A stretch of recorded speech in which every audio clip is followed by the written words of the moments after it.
Greta Thunberg, thank you so much for being with us once again. What's your message for us this year? Thank you for having me.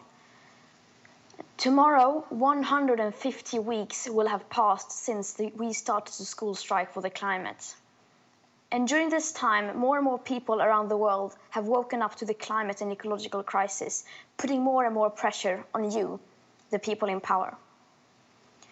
Eventually, the public pressure was too much, and you had the world's eyes on you. So you started to act. Not acting as in taking climate action, but acting as in role-playing. Playing politics, playing with words, and playing with our future. Pretending to take responsibility, acting as saviors as you try to convince us that things are being taken care of. Meanwhile, the gap between your rhetorics and reality keeps growing wider and wider. And since the level of awareness is so low, you almost get away with it. But let's be clear. What you are doing is not about climate action or responding to an emergency. It never was. This is communication tactics dressed as politics, disguised as politics. You, especially leaders from high-income nations, are pretending to change and listen to the young people while you continue pretty much exactly like before. Pretending to take science seriously by saying science is back, while holding climate summits without even inviting one single climate scientist as speaker. Pretending to wage war against fossil fuels, while opening up brand new coal mines, oil fields and pipelines. You don't only continue business as usual as before, in many cases you're even speeding up and scaling up the process. Pretending to have the most ambitious climate policies while granting new oil licenses, exploring future oil fields. Bragging about your so-called ambitious climate commitments, which if you look holistically are vastly insufficient, and then get caught not even trying to reach those targets.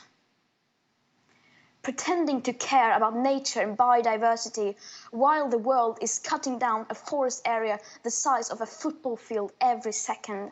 Pretending to be a climate leader while locking in a future common agricultural policy that will make the Paris Agreement impossible to reach. Pretending that you will build back better after the pandemic, even though astronomical sums of money have already been locked in, and not in green projects, whatever green means. The G7, as an example, is spending billions more on fossil fuels and fossil fuel infrastructure than on clean energy. This you compensate with beautiful words and promises that someone in the future will somehow undo your actions and make them net zero. And when your empty words are not enough, when the protests grow too loud, you respond by making the protests illegal.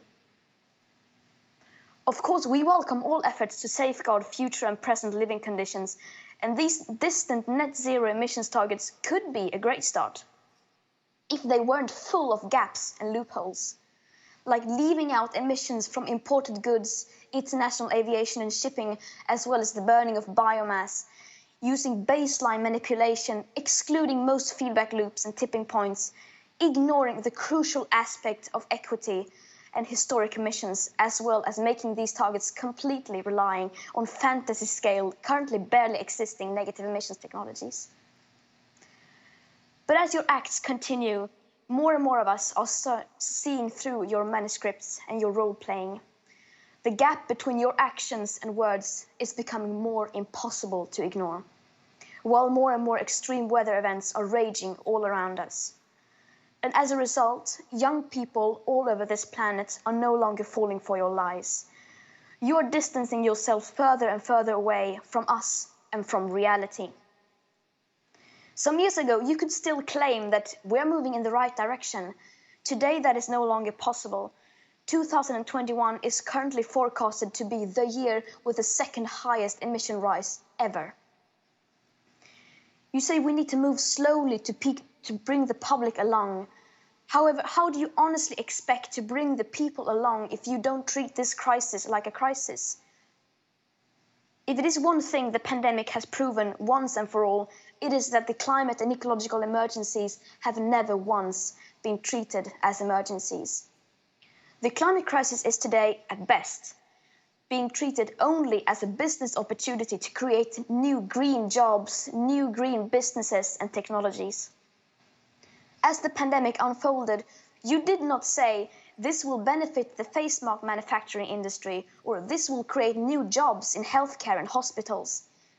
Taking bold climate action will naturally bring many advantages and benefits.